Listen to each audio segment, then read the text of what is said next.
আগে আমরা বল দেখি এই জামাটা ঠিক আছে তো, এই তবলিগ জামাতের লোক তো আমাদের ঘরের লোক তো ফুরফুরার লোক তো কি রে ভাই, তোর মরে গেলে তোর জামাই তো থাকবে, মরে গেলে গোল আর চেলা যারা ঝামেলা করছে, টুপি নিয়ে যারা ঝামেলা করছে, মরে গেলে কিনে দেবে?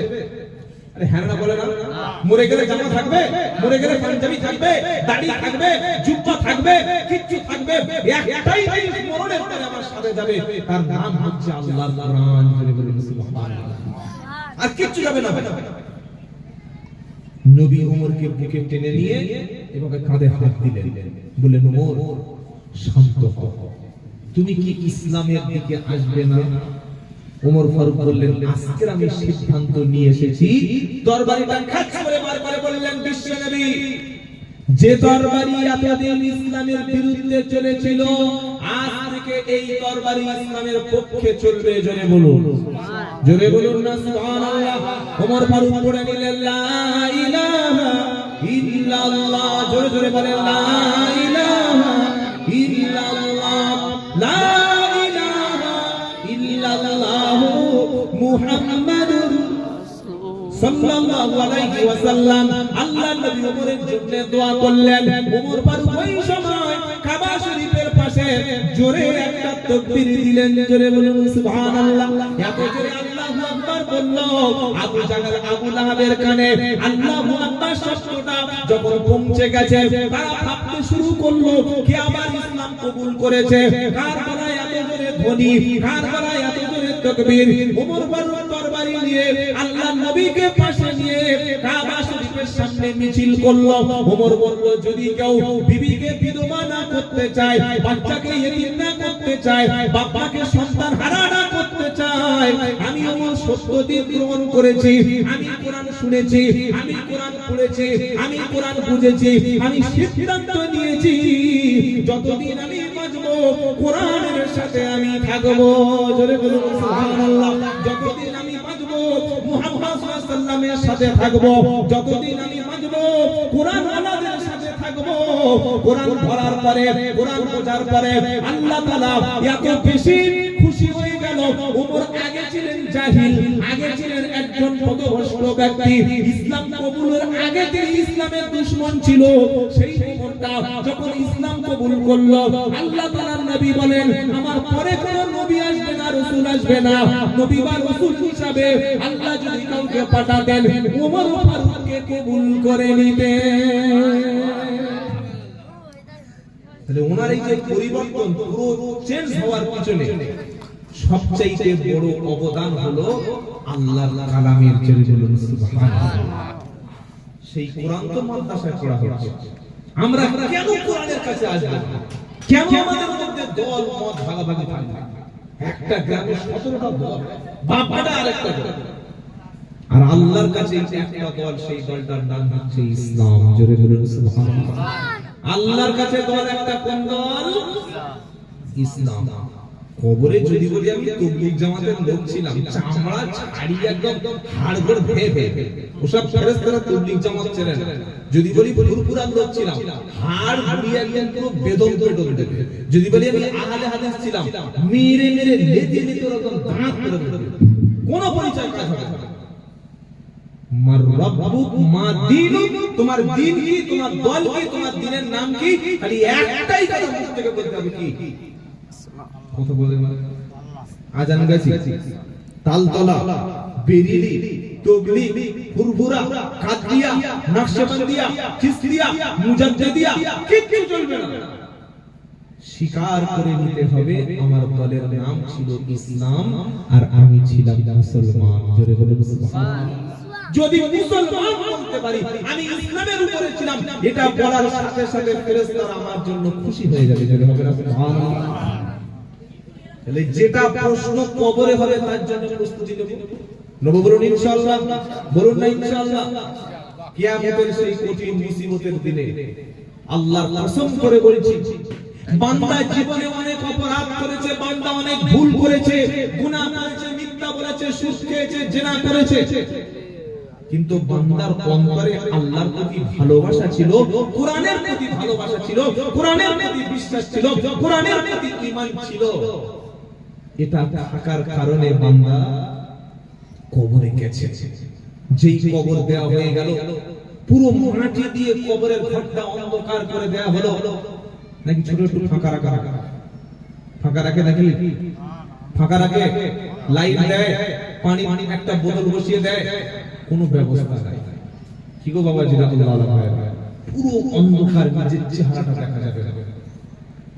হঠাৎ করে কবরের মধ্যে যাওয়ার কিছুক্ষণ পরে বিশাল একটা নূরের আলো জ্বলে উঠল। জোরে বলবেন না সুবহানাল্লাহ। কি অবাক হয়ে যাবে, কিসের আলো? কি এমন আমল ছিল আমার আলো জ্বলে উঠল? ফেরেশতারা বলবেন, ভয় করো না, চিন্তা করো না, তুমি ভেবো না, তুমি ভেবো না তুমি একা, তুমি ভাবছো যে তুমি একা, তোমার ঘরটা পুরো অন্ধকার, তোমার ভিতরে কিছু নাই, এটা তুমি ভাববে না। আমরা আল্লাহর ফেরেশতারা তোমাদের সাথে আছি। যে আলোটা তুমি দেখতে পাচ্ছ কবরের মধ্যে, ওই আলোটা হলো কোরআনের আলো। জোরে বলুন সুবহানাল্লাহ। যারা লা ইলাহা ইল্লাল্লাহ বলে ঈমান এনেছে, আর ঈমান আনার পরে ইসলামের উপরে, কোরআনের উপরে ইস্তিকামত ছিল, দ্বীনের উপরে মজবুত করেছিল, আল্লাহ কসম করে বলছি, কোরআন যার সাথে থাকবে, কোরআন ওয়ালাদের সাথে যারা থাকবে, মাদ্রাসা ওয়ালাদের সাথে যারা থাকবে, কোরআনের তাকিদের সাথে যারা থাকবে, ওর মরণের সময় আল্লাহর ফেরেশতারা অভয় দেবে, ওর মরণের পরে কবরে ওর কোনো চিন্তার কারণ থাকবে না। একবার জোরে বলেন না সুবহানাল্লাহ। বলে হুজুর দলিল প্রমাণ আছে না নাকি শুধু পড়ে যাচ্ছে? আমি যদি কোরআনের সাথে থাকি, মাদ্রাসার সাথে থাকি, দ্বীনের সাথে থাকি, ইসলামের সাথে থাকি, সত্যি কি আমার মরার সময় ভয় লাগবে না? ইন্নাল্লাযীনা ক্বালু রাব্বুনাল্লাহ সুম্মা ইসতাকামু তাতানাজ্জালু আলাইহিমুল মালায়েকা আল্লা তাখাফু ওয়া লা তাহজানু ওয়া আবশিরু বিল জান্নাতিল্লাতী কুনতুম তুআদুন। জোরে বলুন সুবহানাল্লাহ। 24 নম্বর পারা 19 নম্বর পৃষ্ঠা 3 নম্বর লাইনের 30 নম্বর আয়াত, সূরার নাম হামিম সাজদা।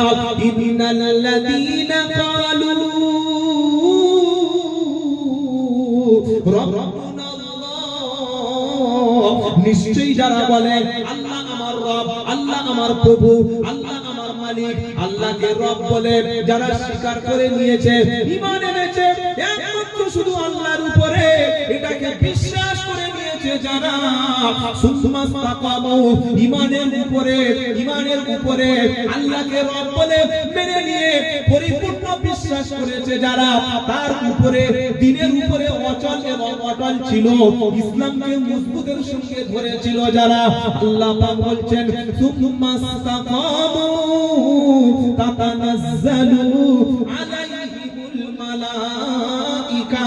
এই কোরআনওয়ালা ব্যক্তিদের, ঈমানওয়ালা ব্যক্তিদের, কোরআনের সাথে, মাদ্রাসার সাথে, দ্বীনের সাথে জুড়ে যারা ছিল, এই ব্যক্তিদের মরণের সময় আল্লাহর ফেরেশতারা এসে বলবে, আল্লাহ তাখাফু ওয়া লা তাহজানু, তুমি ভয় পেও না, তুমি মরণের দিকে চিন্তা করো না, তুমি ওই সকাল হলে আল্লাহর কোরআনের পাশে গিয়ে বসতে, তুমি ওযু করে প্রতিদিন কোরআন পড়তে, তোমার টাকাটা, তোমার সম্পদটা দ্বীনের জন্য ব্যয় হতো, তুমি তো ইসলামের উপরে জমেছিলে, আজকের মরণের সময় তুমি ভয় পেও না, আমরা ফেরেশতারা বলে দিচ্ছি আমরা তোমার সাথে আছি। জোরে বলুন সুবহানাল্লাহ। লোকটি যখন মরণ হয়ে গেল, কবরের অন্ধকার করে হঠাৎ দেখতে পাওয়া গেল একটা আলো জ্বলে গেল। লোকটি বলবে, রব্বানা, এই অন্ধকার ঘরে আবার কিসের আলো পাওয়া গেল? আমার আল্লাহর ফেরেশতা বলবে, আল্লাহ তাখাফু ওয়া লা তাহজানু, হে বান্দা তুমি ভয় পেও না, তুমি চিন্তা করো না, তুমি তো পাঁচ ওয়াক্ত নামাজি ছিলে, তুমি তো কোরআনওয়ালা ছিলে, মাদ্রাসার ছোট ছোট বাচ্চাদের জন্য যাতে তারা কোরআন শিখতে পারে, যাতে তারা দ্বীনের উপরে থাকতে পারে, যাতে তারা ঈমানের উপরে থাকতে পারে, তুমি তাদেরকে অন্তর থেকে মহব্বত করতে, আর দ্বীনের উপরে তুমি ইস্তিকামতের সঙ্গে ছিলে। আমি তোমাদের সুসংবাদ দিচ্ছি, এই অন্ধকার কবরে তোমার বাচ্চা ছেড়ে চলে গেছে, তোমার বিবি চলে গেছে, তোমার মা তোমাকে কবর দিয়ে চলে গেছে, তোমার আব্বা তোমাকে কবর দিয়ে চলে গেছে, তোমার গ্রামবাসী তারা কবরে রেখে চলে গেছে, এমনকি জন্ম দেওয়া ছেলে সে কবরে নামিয়ে দিয়ে উঠে চলে গেছে। এসেছে, কেউ তোমার কোনো কাজে আসে নাই। আমরা ফেরেশতারা তোমাদের কবরের সাথী, তোমার কবরের কোনো বিপদ নাই। জোরে বলবেন না সুবহানাল্লাহ। লাশ যখন কবরে নামায়, ছেলে মাঝে মাঝে নামে কি নামে না? ছেলে কবরে নামে কি নামে না? কোন রকমে মাথার পাতটা খুলে দিয়ে, গোলাপ পানি দিয়ে, বাঁধনটা খুলে দিয়ে পালাতে পারলে ঘন্টা খানেক থাকবে তো ছেলে, 1 ঘন্টা ছেলে কবরে থাকবে তো, 5 মিনিট খালি বলছে আধারটাতে উঠে পালাতে পারলে। ইমাম সাহেব তো একদিন কবর থাকবে, কোন দিন? ইমাম সাহেব কবরের প্রথম রাতে আপনার পাশে থাকবে তো?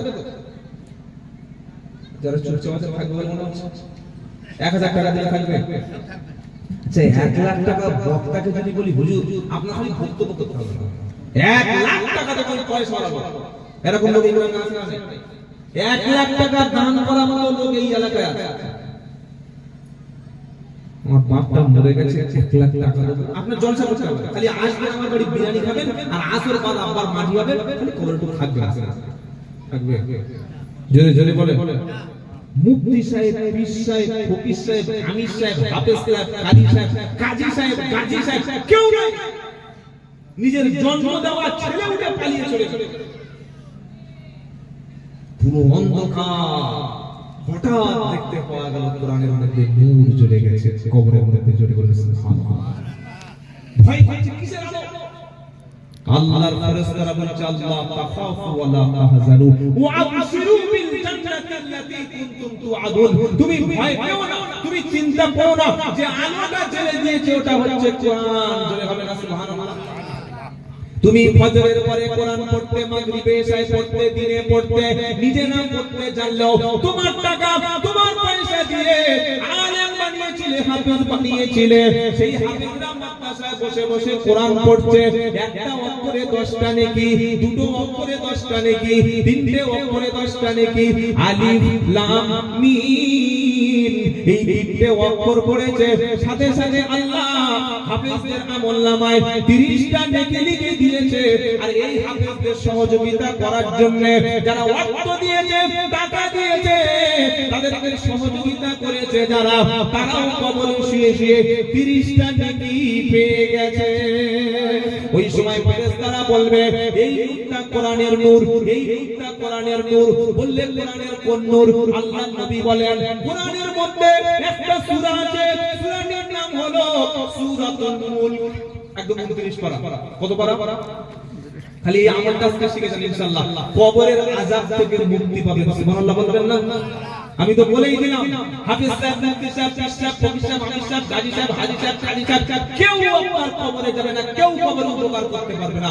যার জবাব তাই দেবেন, যার হিসাব সেই দিতে হবে। কেউ উকি মেরেও দেখবে না। জানাজার নামাজটা হয়ে গেল, 3 মিনিট মাটি দেওয়া হয়ে গেল, ঝামেলা শেষ। খালি বলে চল বাড়ি চল। আরে বাড়ি চল, আর কতক্ষণ থাকবি? ও লোক আর লোক ঠিক করবে। একটা সূরা এমন আছে আপনাদের সামনে বলছি, ওই সূরাটি যদি আমরা আজ থেকে পড়তে শুরু করি, ওয়াল্লাহি আল্লাহর কসম করে বলছি, নবী সাল্লাল্লাহু আলাইহি ওয়াসাল্লাম বলেছেন এই সূরাটি যে ব্যক্তি পড়বে, যে ব্যক্তি আমল করবে, কবরে যতক্ষণ পর্যন্ত তাকে আযাব থেকে মুক্তি না দেওয়া হবে, এই সূরাটি ততক্ষণ আযাবের ফেরেশতাদের সঙ্গে সমানে তারা ঝগড়া করবে। জোরে বলুন সুবহানাল্লাহ। ধরুন ক্যানিং থানা থেকে আমার বিরুদ্ধে একটা কেস হয়েছে, পুলিশ ধরতে এসেছে, আর আমাদের ওয়ারিসদা যদি ফোন করে থানা বলে এই কাজ ধরছি, বললে আব্দুল্লাহ জুবাইর তার থানা তো বাড়ি যাবে, আমার ডান হাতের লোক এমএলএ বা এমপি যদি ফোন করে দেয়, থানার পুলিশ ফিরে যাবে কি যাবে? যাবে যাবে যাবে যাবে। কিন্তু কবরে তো কোনো পুলিশ নাই, থানা নাই, এমপি নাই, হুজুর নাই। ওই সময় পাশে কে দাঁড়াবে? পৃথিবীর কোন ব্যক্তি, ভালো করে কানটা খাড়া করে শুনুন, পৃথিবীর কোন হুজুর, পৃথিবীর কোন বক্তা আপনার কবরে কোন উপকারে আসবে না, আসবে না, আসবে না। সেই অন্ধকার মুসিবতের সময় কে আপনার পাশে দাঁড়িয়ে যাবে? কোরআনের একটা সূরা, সূরার নাম হচ্ছে সূরাতুল মুলক, 29 পারার প্রথম সূরা। জোরে বলুন সুবহানাল্লাহ। এটাই দাঁড়িয়ে, এটাই দাঁড়িয়ে। সূরাটা কি? সূরা সূরা নাম শুনেন নাই ভাই, তাই না ভাই? আসলে সমস্যা আমাদের কি জানেন, আমাদের যে জলসাগুলো হয়ে আসছে, একটু আগেই বলছিলাম যে উদ্দেশ্য ছাড়া একটা জলসা। মাধ্যমিক পরীক্ষা যখন শুরু হয় 50টা লোক জলসায় বসে আছে, আর পুরো গোটা এলাকা জুড়ে মাধ্যমিক পরীক্ষা হচ্ছে, সারা জলসা হচ্ছে। একটা শিক্ষিত মুসলমান নাই যে এই অধর্ম, অথর্ব, অপদার্থ, অযোগ্য কমিটিকে বোঝাবে যে এই পাড়ায় ছেলেরা পরীক্ষা দিচ্ছে, মাইকটা এটা বোঝাবো। একটা শিক্ষিত লোক থাকে না, জলসা হচ্ছে তো জলসা হচ্ছে, যেখানে হচ্ছে না সেখানে শুনুন না। কেউ মানা করেছে? কেউ মানা করেছে? 6টা লোক জলসায় বসে নাই, গোটা গ্রামে মাইক দিয়ে মাধ্যমিক পরীক্ষার ছাত্রদের ক্ষতি করার অধিকার আপনাকে কে দিয়েছে? আল্লাহ দিয়েছে না রাসূল দিয়েছে না আলেমরা দিয়েছে? কে দিয়েছে? আপনি কেন পালন করতে পারবেন? কি বলছি বুঝতে পারছেন না? রাত 12টার পরে মাইকে সারা রাত জলসা শোনার কোনো প্রয়োজন আছে? কাল সকালে ট্রেন ধরে কাজে যাবে, তারপর দিন একটা লোক হসপিটালে যাবে, একজন অসুস্থ সবে বাড়ি ফিরেছে, তা আপনি তার বাড়ির কাছে মাইক বেজে দিয়েছেন রাত 12টার পরে, ছুঁ করে আওয়াজ হচ্ছে, তার ক্ষতি হবে কি হবে না? এর পাপটা কিন্তু কমিটি দিতে হবে। আর যে কানে হাত দিয়ে কান কি ফাটিয়ে দিচ্ছে মাইক, তার উপর দিতে হবে। এই কমন সেন্স যদি মুসলমানদের মধ্যে না থাকে, ওই মসজিদে আজান বন্ধ করে দেবেই দেবে, কিছু করার নেই। কথাগুলো ভাববে। যখন কবরে চলে গেল সূরা মুলক, তখন বান্দার পাশে একদম ছায়া করলো, জোরে হবে না সুবহানাল্লাহ। আযাবের ফেরেশতা এসে বলছে, আমরা আযাবের ফেরেশতা, তুমি দুনিয়ায় অমুক ভুল করেছিলে, দুনিয়ায় অমুক গুনাহ করেছিলে, আমরা তোমার শাস্তি দেব। ওই সময় আল্লাহর কোরআন আপনার পাশে দাঁড়িয়ে যাবে। সূরার নাম হলো সূরাতুল মুলক। কোন সূরা? জোরে বলুন। একটা সূরা অন্তত আজ থেকে বাড়িতে গিয়ে আমল করুন। সূরাটির নাম হলো সূরাতুল মুলক। সকলে বলুন কোন সূরা? ধরে ধরে মুখস্থ করিয়ে দিচ্ছি, যাতে কবরের বিপদটা কেটে যায়, যাতে আপনি শান্তিতে ঘুমাতে পারেন। 29 পারা খুললে একটা সূরা আছে, দেখবেন তাবারাকাল্লাযী বিয়াদিহিল মুলকু ওয়া হুয়া আলা কুল্লি শাইইন কাদির আল্লাযী খালাকাল মাউতা ওয়াল হায়াতা লিয়াবলুয়াকুম আইয়ুকুম আহসানু আমালা ওয়া হুয়াল আজিজুল গফুর। এই সূরাটি আপনার পাশে দাঁড়িয়ে যাবে। আযাবের ফেরেশতারা যখন শাস্তি দিতে আসবে, ওই সময় আযাবের ফেরেশতাদেরকে সরিয়ে দিয়ে বলবে, তোরা সরে যা। এই বান্দা সূরা মুলকটা জবান দিয়ে তেলাওয়াত করত, কোরআনটা চোখ দিয়ে প্রতিদিন পড়তো, এই হাত দিয়ে কোরআন ধরতো, পা দিয়ে কোরআনের কাছে হেঁটে যেত, কান দিয়ে কোরআন শুনতো, কোরআনকে মহব্বত করতো, সূরা মুলক তেলাওয়াত না করে ঘুমাতো না। এই ব্যক্তির কোন রকমের শাস্তি দেওয়া যাবে না। আযাবের ফেরেশতারা আল্লাহর কাছে শিকায়েত করবে, আল্লাহর কাছে অভিযোগ করবে, রব্বানা ওই পাপিষ্ঠ ব্যক্তি কবরে এসেছে, আমরা শাস্তি দিচ্ছি, এসে বাধা দিচ্ছে। আল্লাহ পাক বলবে কে? ওই সময় ফেরেশতারা বলবে, সূরা মুলক আমাদের সাথে আর্গুমেন্ট করছে, সূরা মুলক আমাদের সাথে তর্ক করছে। আমার আল্লাহ বলবে, ফেরেশতারা তোরা ফিরে আয়, ফিরে আয়। আমার সূরা মুলক যেখানে সাক্ষী দিয়েছে, আমার কোরআন যেখানে সাক্ষী দিয়েছে, আমি আল্লাহ কোরআনের সাক্ষীকে কবুল করে নিয়ে সূরা মুলক পড়ার জন্য আমি আল্লাহ আমার বান্দার আযাবগুলি মাফ করে দিলাম। জোরে বলবেন না সুবহানাল্লাহ। আর কোন গ্যারান্টি কিয়ামত পর্যন্ত কোন বক্তা দিতে পারবে না যে হ্যাঁ আমি তোমার কবরে ছাড়িয়ে দেব। যে কোনো বক্তা আপনি দাওয়াত করুন, ৮০,০০০, ৬০,০০০, ৭০,০০০, হাওড়া, হুগলি, মেদিনীপুর, মুর্শিদাবাদ, বাঁকুড়া, বীরভূম, বাংলাদেশ, যে কোনো জায়গা থেকে আপনি হুজুর আনুন, খালি বলুন হুজুর আপনি কবরে আমাকে উপকার করতে পারবেন কিনা বলুন। পারবেন যদি হ্যাঁ বলুন, আর যদি পারবেন না বলুন। কি বলবে? হ্যাঁ বলবে না বলবে? কথা বলে না। হ্যাঁ বা না ওটা এখন আপনাদের বলার দরকার নাই, খালি লাখ খানেক টাকা দিয়ে হুজুরের একবার জিজ্ঞাসা করে নেবেন, হুজুর কবরে পারবেন তো? সব হয় কোনোদিন আমি নিজেই কি করবো আমার ঠিক বলবে কি বলবে না? বলবে কি বলবে না? আর আর আমরা নামাজ রোজা ঈমান ইসলাম কোরআন সব ছেড়ে দিয়ে বসে আছি। না আমি ইনশাআল্লাহ রেহাই পেয়ে যাব। নবীর পেট থেকে পর্যন্ত ছাড় দেওয়া হয় নাই। হযরত সাদ বিন আবি ওয়াক্কাস রাদিয়াল্লাহু তাআলা আনহু, যাকে আল্লাহর নবী সাল্লাল্লাহু আলাইহি ওয়াসাল্লাম মদিনার সর্দার বানিয়ে দিয়েছিলেন সাহাবা, সুবহানাল্লাহ। এই সাহাবী ইন্তেকালের পরে আসমানের দরজাগুলো খুলে গিয়েছিল। থেকে আসমান থেকে হাজার হাজার ফেরেশতারা জিবরাইল সহ এই সাদ রাদিয়াল্লাহু তাআলা আনহুর জানাজায় শরীক হয়েছিল, কিন্তু কবরটা সংকীর্ণ হয়ে আসছিল। আল্লাহর নবী সাল্লাল্লাহু আলাইহি ওয়াসাল্লাম তার জন্য দোয়া করে দিয়েছিলেন। নবীর দোয়ার ওসিলাতে আল্লাহ তাআলা তার কবরের এই সংকীর্ণতা থেকে মুক্তি দান করেছেন। জোরে বলুন সুবহানাল্লাহ।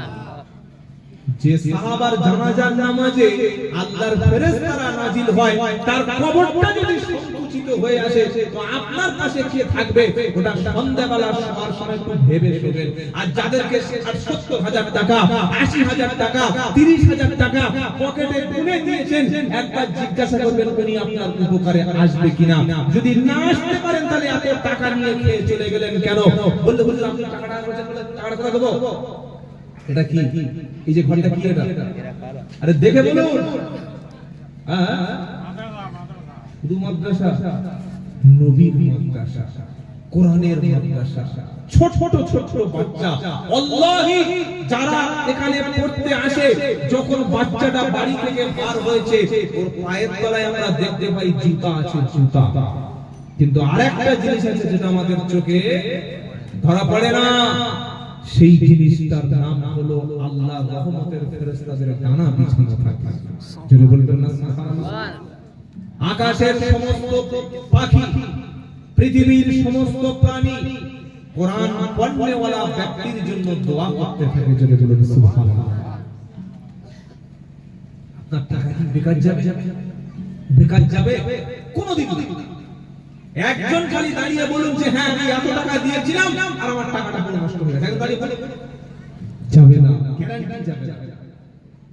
কি গো বাবাজি, আল্লাহ ভাইরা, আমাদের এলাকায় প্রচুর জমি জায়গা আছে, আছে না? আমরা টাকার যাকাত দিই, সোনার যাকাত দিই, রূপোর যাকাত দিই, কি না? দিই কম বেশি।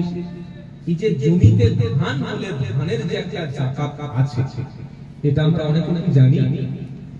ধানের চাকাটা বর্ষার পানিতে যদি ধান চাষ হয়, যখন 10 বস্তা ধান বর্ষার জমিতে আপনার হবে, 10 বস্তা ধানের মধ্যে 9 বস্তা আপনার আর 1 বস্তা ধান ওটা মাদ্রাসা, এতিমখানা, দুস্থ, ফকির, মিসকিন, বিধবা ওদেরকে দেওয়া খরচ।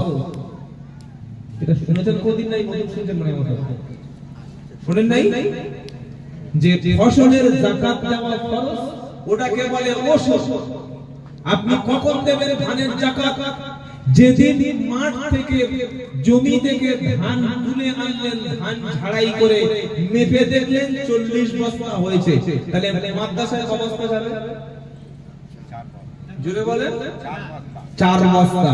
যদি দিতে পারেন ওই জমিটা আল্লাহ তাআলা বরকত দান করবে। জোরে বলেন সুবহানাল্লাহ। আর যদি না দিই, ওই আগে বড় বড় জমিদার ছিল, এখন সেই জমিদারি আমার কি ছিল না? ছিল না 100 বিঘে, 150 বিঘে, 200 বিঘে জমি ছিল, আজকে কোনো অস্তিত্ব নাই। কেন? ধানের ফসলের যাকাত না দেওয়ার কারণে আল্লাহ সব শেষ করে দিয়েছে। বিশাল বড় জমিদার ঘরে ভাড়া ঘরে বাসা। তাই বর্ষার চাষ যারা করেছেন বা করবেন, 10 বস্তার মধ্যে 9 বস্তা আপনার, 1 বস্তা গরিব মিসকিন ইতিমের ইনশাআল্লাহ বলে। আজ যদি চাষটা শ্যালো দিয়ে, পানি দিয়ে, বীজ দিয়ে কষ্ট করে আপনার প্রচুর খরচ হয়, অনেকটা কষ্টলি হয়ে গেছে, খরচ হয়ে গেছে, আল্লাহ বলেছেন তাহলে আপনাকে ছাড় দিলাম। তখন আর 10 বস্তায় 1 বস্তা নয়, তখন 20 বস্তা হলে 19 বস্তা তুমি খাবে আর 1 বস্তা আমার গরিব খাবে। সুবহানাল্লাহ বলে জোরে বলবেন না সুবহানাল্লাহ। আচ্ছা, ধানের আমার এই বক্তব্যটা শোনার আগে এই আজ পর্যন্ত ধানের যাকাত দিয়েছেন এরকম কে আছে? একটু হাত তুলবেন যে ধানের যাকাত দিয়েছেন। আপনি দিয়েছেন? আর কেউ? আর কেউ দেন নাই? জানেই না মন্তব্য করতে, এসব বক্তব্য তো করেই না, বলেই না। ধানের বাচ্চা যা হবে সব আমার গলায় উঠবে না ভাই। আপনি যত আল্লাহ দেবেন, আল্লাহ তত আপনার ঘরে দেবে। জোরে বলে সুবহানাল্লাহ। কারা মাদ্রাসায় খায়? সেই সমস্ত কোরআন ওয়ালারা, সেই সমস্ত আল্লাহ ওয়ালারা যাদের জীবনে কোনো গুনাহ নাই। জোরে বলে সুবহানাল্লাহ। আমরা যারা বসে আছি প্রত্যেকেই পাপী, সগীরা কবিরা শিরকি বিদআতি কুফরি, নামাজ কাজা করা, মিথ্যা বলা, চুরি করা, জিনা করা, ছিনতাই, বিভিন্ন রকমের পাপ করেছে। কিন্তু এমন কিছু ব্যক্তি এখানে আছেন যারা ওই ফেরেশতাদের সমতুল্য, বরং ফেরেশতাদের মর্যাদা বেশি। আমার আল্লাহ বলছে ফেরেশতারা যারা কোরআন শেখার জন্য, কোরআন মুখস্থ করার জন্য বাপ মাকে ছেড়ে আমার ঘরে চলে এসে ঠান্ডা বিছানায় শুয়ে পড়েছে, সামান্য ডাল ভাত, সবজি ভাত, মাছ ভাত। আমার মুফতি সাহেব জিয়ারত সাহেব বলছিলেন যে প্রতিদিন মাছ গোশ দেওয়া সম্ভব হয় না, পাবে কোথায়? ৬০-৭০টা ছেলে দিনে ৩ বেলা খেলে তো ১২০ জন। ১২০ জন যদি কারো সংসারে থাকে, তার কত টাকা খরচ বলতে পারছে? কতটা তার ব্যয় হয়? এই ছেলেগুলো কোরআন ২৪ ঘন্টা পড়ে। আপনারা যে টাকাটা আপনাদের থেকে বাঁচিয়ে দেন, ডাল, মাছ, পানি, ভাত, এটাই তারা খায়। আর আল্লাহ ফেরেশতারা বলছে, এই ফেরেশতারা আল্লাহ বলছে কোরআন নিষ্পাপ। মাদ্রাসার ছাত্ররা কি? জোরে বলুন। আমি বানিয়ে বললাম, এটা বানানো কথা বললাম না। বানানো কথা বলার দিন শেষ। যেটা বলছি প্রত্যেকটা কোরআন এবং হাদিস থেকে আপনাকে দলিল দিয়ে প্রমাণ দিয়ে যাচ্ছি। এরপরে যদি মানতে না পারেন তাহলে আপনার হেদায়েত হবে। ওই মাদ্রাসার ছাত্ররা বাড়ি থেকে বার হয়েছে, পায়ের তলায় ফেরেশতারা ডানা বিছিয়ে দিয়েছে, কারণ তারা নিষ্পাপ, কারণ তারা কোরআন পড়তে যাচ্ছে। ও যখন মাদ্রাসায় এসে পড়তে শুরু করেছে, ইয়াসিন ওয়াল কুরআনিল হাকীম ইন্নাকা লামিনাল মুরসালিন আলা সিরাতিন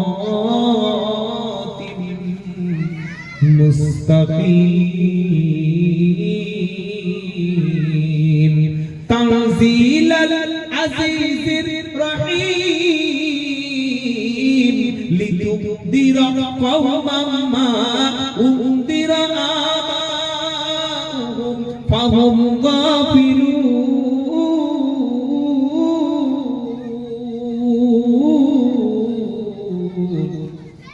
আল্লাহ বলেন ফেরেশতারা যে ছেলে বাপ ছেড়ে ঘুমের সময় বাচ্চা ছেলে মায়ের কোলে কাটানোর কথা, বাপের আদরের পাশে থাকার কথা, ওই বাচ্চাটা সব ছেড়ে মাদ্রাসায় বিছানায় পায় না, নিচে ফ্লোরে শুয়ে আছে, ব্ল্যাঙ্কেট পায় না, চাদর পায় না, সবকিছু ছেড়ে যখন বিছানায় শুয়ে আছে, আর ফজরের পরে কোরআন নিয়ে যখন বসে গেছে, ওর বাপ মার নামটা আমার কাছে জমা দে, আর আমার জীবনের সমস্ত গুনাহগুলি ক্ষমা করে দে। জোরে বলো সুবহানাল্লাহ। ফেরেশতা বলে রব্বানা, শুধু বাপ মা ক্ষমা পাবে না, যারা মাদ্রাসায় জায়গা দিয়ে মাদ্রাসা করেছে ওরাও ক্ষমা পাবে। আমার আল্লাহ বলছে মাইয়াশফা শাফাআতান হাসানাতাই ইয়াকুল্লাহু নসীবুম মিনহা। ৫ নম্বর পারা ১০ নম্বর পৃষ্ঠা ১০ নম্বর লাইন সূরা নিসা। ইয়াশফা শাফাআতান হাসানাতাই ইয়াকুল্লাহু নসীবুম মিনহা। কেউ যদি ভালো কাজের জন্য, নেক কাজের জন্য, ভালো কাজের জন্য সুপারিশ করে, সহযোগিতা করে, সাহায্যের হাত বাড়িয়ে দেয়, সেই ব্যক্তি সম পরিমাণ নেকি পাবে। জোরে বলুন সুবহানাল্লাহ। আল্লাহর ফেরেশতা বলে রব্বানা, আরো এমন বান্দা আছে এই কোরআন ওয়ালাদের জন্য, এই হাফেজদের জন্য, আলেমদের জন্য জমিটাও দান করে দিয়েছে। মাদ্রাসার জমিদাতা যারা, ভূমি দিয়েছে যারা, বিল্ডিংটা যাদের জায়গার উপরে ওদেরকেও কোরআনের জন্য ক্ষমা করে দাও। নারায়ে তাকবীর। যারা জায়গা দিয়ে কবরে গেছে এর সওয়াব কিন্তু কবরে সেই পাচ্ছে, যদি বলেন সুবহানাল্লাহ। তাই আমি পা দুটো ধরে বলে যাব, যদি মাদ্রাসায় টাকা না দিতে পারেন দিতে হবে, সহযোগিতা করতে না পারেন করতে হবে না। যদি আপনি মাদ্রাসায় ছেলে দিতে না পারেন দেওয়ার দরকার নেই, সম্ভব না হলে, কিন্তু বিরোধিতা করবেন না। মাদ্রাসার বিরোধিতা করা মানে ডাইরেক্ট কোরআনের বিরোধিতা করা, আর কোরআনের বিরোধিতা করা মানে রাসূলের বিরোধিতা করা, রাসূলের বিরোধিতা করা মানে আল্লাহর বিরোধিতা করা। আর আল্লাহ আর রাসূলের সঙ্গে যারা দুশমনি করে তাদের জায়গা কোথায়? তাদের জায়গা কোন জায়গায়? তোমার কবরেও জায়গা হবে না, কবর তোমাকে দেবে না। যদি মাদ্রাসা চোখের সামনে কত মানুষ দেখেছে, আমার সামনে প্রচুর ঘটনা আছে, আমি বলতে চাই না, যারা মাদ্রাসার সঙ্গে দুশমনি করত, মৃত্যুটা কাফেরের মৃত্যু হয়েছে, বেঈমানের মৃত্যু হয়েছে, জাহান্নামে চলে গেছে, কলেমা পড়তে পারে না, ক্যান্সারে ধুকে মরেছে, কিন্তু মাদ্রাসার সহযোগিতা করেছে, কোরআনের কাছাকাছি এসেছে। হয়তো নামাজ ঠিক ছিল না, না কোরআন হয়তো পড়তে পারত না, কিন্তু হাফেজদের পাশে, মাদ্রাসার পাশে, কোরআন ওয়ালাদের পাশে আল্লাহর কালাম শেখানোর সময় পর্যন্ত দিয়েছিল।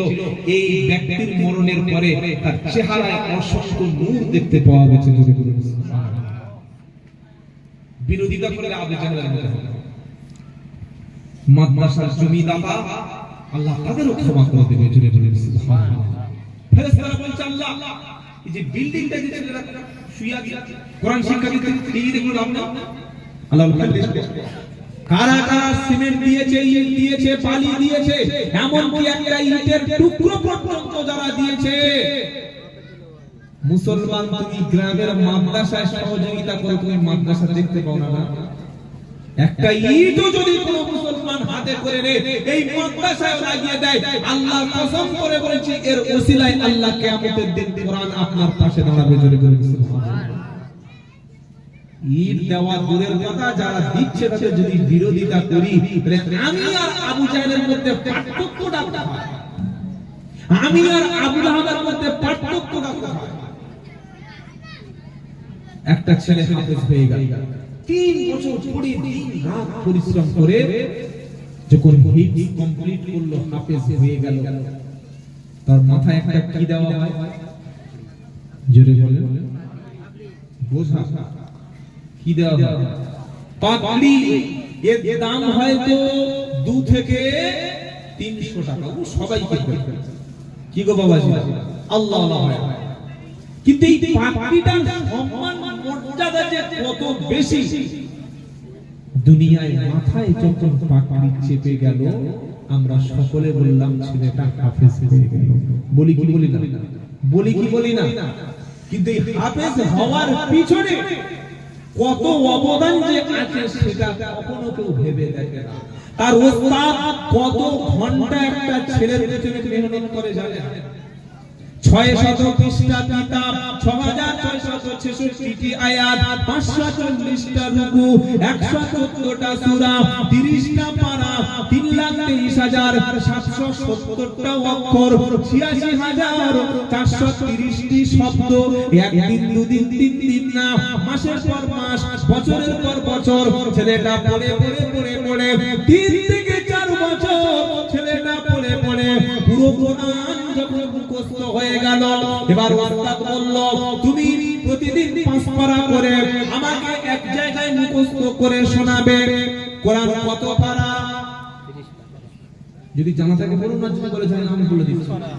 যদি বলে 30 পারা কোরআন, 5 পারা করে একটা হাফেজ প্রতিদিন শুনিয়ে শুনিয়ে 6 দিনের দিন পুরো 30 পারা এক জায়গায় নির্ভুল ভাবে শুনিয়ে দেয়। জোরে বলুন সুবহানাল্লাহ। ওস্তাদ বলছে 5 পারা করে 6 দিনে হয়ে গেছে, এবার তোমাকে শোনাতে হবে 2 দিন 3 দিন। কদিন? পুরো 3 দিনে শুনে দিতে হবে। না দেখে ও কোরআনে হাত দিলে হবে না, ওটা দেখলে হবে না, ভুল বললে হবে না, না দেখে তোমাকে 3 দিনে শোনাতে হবে। কত পারা করে? 30, 10 পারা। জোরে বলেন 10 পারা। 3 দিন সময় নিয়ে গোটা কোরআনুল কারীমটা যে ছেলেটা পাকড়ি হবে, যে ছেলেটা আমাদের এখানে হাফেজ হয়, আপনাদের টাকা একটাও বিতা যায় না, আপনাদের পয়সাটা বিতা যায় না। 3 দিনে যখন হাফেজ হয়ে গেল, 3 দিনে 30 পারা বসিয়ে শুনিয়ে দিল। এবার আল্লাহ বলছে তুমি প্রিপারেশন নাও, তুমি রেডি হয়ে যাও, আর 2 দিন তোমার হাতে সময় দেব। 15 পারা আজকের, 15 পারা কালকের, এই 15 30টা পারা তুমি শুনিয়ে দেবে। আজকের 15 পারা, আগামীকাল 15 পারা, সারাদিন বসে বসে ওই 30 পারা কোরআন 2 দিনে হাফেজের কাছে শুনিয়ে দিল। এক জায়গায় ভুল হলো না, এক জায়গায় লোকমা খেলো না, এক জায়গায় উল্টো পাল্টা হলো না। যখন শুনিয়ে দিল, হাফেজ সাহেব বলল তুমি পুরো মুকম্মল হয়ে গেছো, তবে আরেকটা শর্ত আছে, আরেকটা দিন তোমার সময় দেব। ওই দিনের মধ্যে তুমি 30 পারা কোরআনটা এক জায়গায় বসে বসে শোনাবে। জোরে বলুন, জোরে বলুন। আপনার টাকা, আপনার চাল, আপনার পয়সা, আপনার আলু, আপনার পেঁয়াজ, আপনার গম, আপনার টাকাটা পরিশ্রম করে যে টাকাটা দিয়েছিলেন তার রেজাল্ট এই ফলাফল হলো এই। এবার হাফেজ সাহেব বলল হুজুর আমি একটা দিন শোনাবো। সকালবেলা ফজরের নামাজের পরে ওই বাচ্চাটা 8 বছর বয়স, ওই বাচ্চাটা 9 বছর বয়স, ওই বাচ্চাটা 7 বছরের বাচ্চা ফজরের নামাজের পরে কোরআন পড়তে শুরু করলো। জোহর পর্যন্ত 16 পারা, জোহর থেকে শুরু করে রাত 10টা পর্যন্ত, 10টা থেকে রাত 12টা পর্যন্ত 30টা পারা, 114টা সূরা, 540টা রুকু, 6666টি আয়াত এক জায়গায় বসে শুনিয়ে দিল।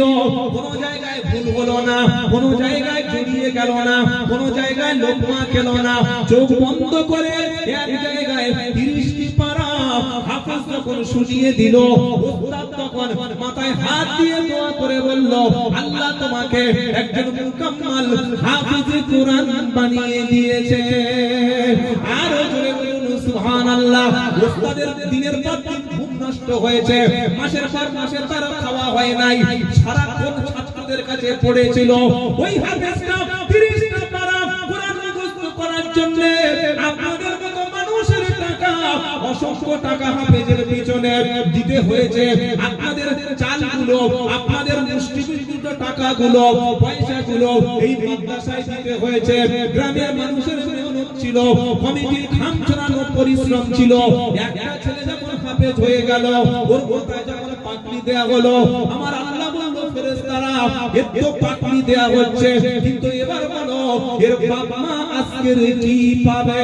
আমার আল্লাহ বলে ফেরেশতারা তোমরা সাক্ষী থাকো, যে ছেলেটা হাফেজ হলো আমি আল্লাহর কোরআনটা সিনার মধ্যে সংরক্ষণ করলো, কিয়ামতের দিন আজকের ওর মাথায় পাগড়ি হয়েছে, আর কিয়ামতের দিন ওর বাপ মার মাথায় আমি আল্লাহ পাগড়ি দেব। আজকের পাগড়ি হচ্ছে হাফেজের মাথায়, আর কিয়ামতের দিন পাগড়ি হবে কার মাথায়? জোরে বলে কার মাথায়? আব্বা এবং মায়ের নূরের পোশাক, নূরের নূর দেওয়া হবে, বলে সুবহানাল্লাহ। নূরের পাগড়ি দেওয়া হবে, এত বেশি আলো লাইট হবে, প্রকাশ করবে পুরো হাসরের ময়দানটা আলো। আর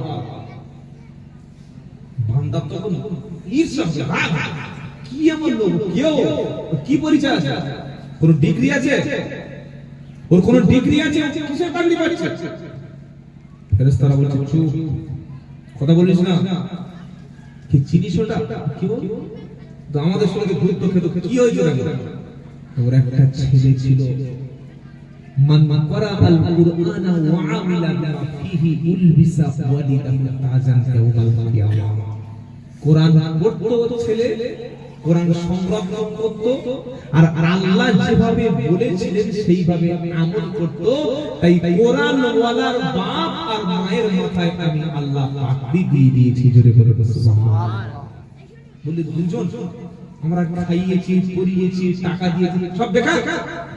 কি গো আমরা না, আরো 8 জন ব্যক্তি এখনো বাকি আছে। জোরে হবে না সুবহানাল্লাহ? কজন বাকি আছে? কজন বাকি আছে? 8 জন। সেই কিয়ামতের দিন 10 জন জাহান্নামীদেরকে আল্লাহ বলবে হাফেজ সাহেব চলে যাও, দেখো গ্রামে দেখো, হাসরের ময়দানে দেখো, চিনতে পারো কি দেখো, এমন 10 জন ব্যক্তি সম্পর্কে তুমি আমার কাছে সুপারিশ করো যে 10 জন ব্যক্তিকে আমি আল্লাহ সুপারিশ কবুল করে নেব, আর সেই 10 জন ব্যক্তি যাদের যাদের নাম তুমি মুখে আনবে তাদেরকে তোমার সাথেই জান্নাতে পাঠিয়ে দেব। জোরে বলবেন না সুবহানাল্লাহ, নারে তাকবীর, নারে তাকবীর। একজন হাফেজ করলে কজন যাবে? জোরে বলেন 10 জন। এটা নবীর হাদিস থেকে গ্যারান্টি আছে, এটার কোনো ওই টাইগার বাম্মা যে মুখে বলে চলে গেল, গ্যারান্টি দিয়ে আপনাকে বলছি। অথচ সেই মুসিবতের দিনেতে আপনার পাশে দাঁড়ানোর মতো সেদিন কেউ থাকবে না। এটা বিশ্বাস করেন? বিশ্বাস করেন কি কিয়ামতের দিন আপনার উপকারে কেউ আসবে এই ভেবে আপনি সব ছেড়ে দিয়ে বসে আছেন? এখন যদি সে না আসে, কি গো, যদি সে না আসে আপনি যাবেন কোথায়?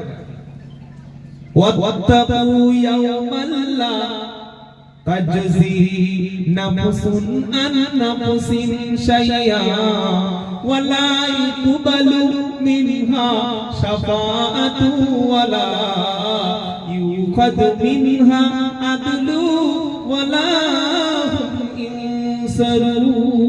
ইনসারুন। প্রথম পারা সূরা বাকারার 48 নম্বর আয়াতে আল্লাহ পাক বলছেন সেই কিয়ামতের দিন কেউ কারোর কোনো উপকারে আসবে না, কেউ আসবে না, কেউ আসবে না। কথাটা কার? আচ্ছা, আল্লাহ শব্দ মুখে বললে খুব বড় গুনাহ হয়, একটু জোরে বলে কে বলেছেন কথা? আল্লাহ বলছে কিয়ামতের দিন কেউ তোমার উপকারে আসবে না, কারোর কাছ থেকে কোনো বিনিময় নেব না, কারোর সুপারিশ আমি আল্লাহ গ্রহণ করব না, কোনো সাহায্যকারী সেদিন থাকবে না। মান দাল্লাযী ইয়াশফাউ ইনদাহু ইল্লা বিইذনিহি। একদম 3 পারার প্রথম পৃষ্ঠা আয়াতুল কুরসির মধ্যে আয়াতটা আল্লাহ বলছে আমি আল্লাহ যার অনুমতি দেব না, আমি আল্লাহ যার সেদিন পারমিশন দেব না, আমার হুকুম ছাড়া আমার সামনে সেদিন কোনো উপকারে কেউ আসবে না। ইয়াউমা ইয়াতি লা তাকাল্লামু নাফসুন ইল্লা বিইذনিহি ফামিনহুম শাকীউন ওয়া সাঈদ। 12 নম্বর পারা 10 নম্বর পৃষ্ঠা 12 নম্বর লাইনের 105 নম্বর আয়াত সূরার নাম হুদ। আল্লাহ পাক বলছেন এমন একদিন আসবে লা তাকাল্লামু নাফসুন ইল্লা বিইذনিহি, কেউ সেদিন আল্লাহর হুকুম ছাড়া, আল্লাহর অনুমতি ছাড়া আপনার জন্য আপনার পক্ষে কেউ সেদিন কথা বলবে না, কেউ সেদিন কথা বলবে না। লা ইয়ামলিকুনা শাফাআতা ইল্লা মান ইত্তাখাযা ইনদার রাহমানি আহাদা।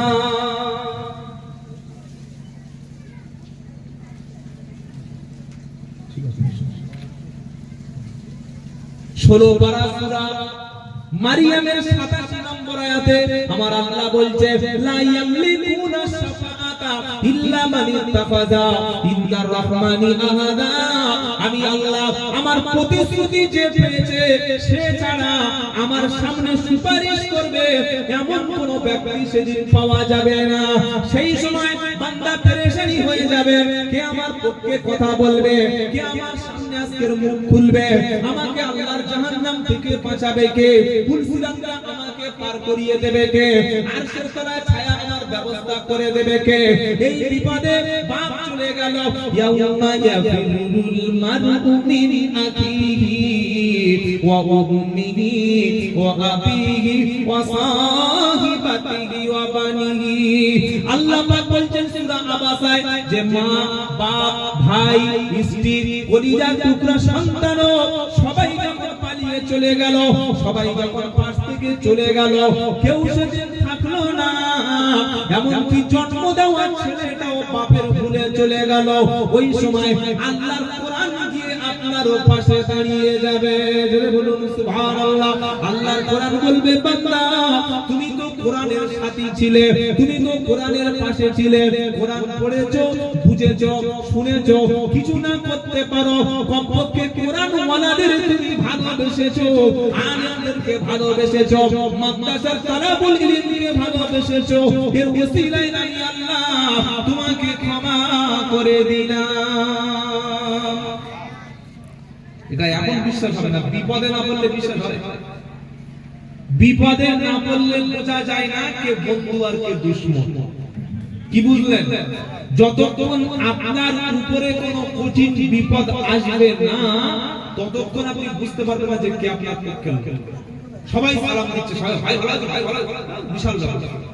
আর হসপিটালের বেডে যখন 6 মাস শুয়েছিল, তখন বাপ ভাই আর ছেলে ছাড়া কেউ নেই। ভাই কি হয় না? ভাই কি হয় না? মিথ্যা মামলায় যখন জেলে গেছে, তখন আর বন্ধু নাই, বান্ধব নাই, সব শেষ।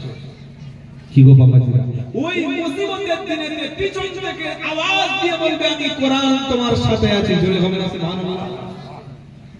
বান্দা ভয় পায়, ফেরেশতারা ভয় দেয়। নাহনু আউলিয়াউকুম ফিল হায়াতিদ দুনিয়া ওয়া ফিল আখিরাহ, আমরা ফেরেশতারা দুনিয়াতে তোমার সাথী আছি, আর আখিরাতে ওই হাসরের ময়দানে তোমার সাথী আছে। তোমার তো আমল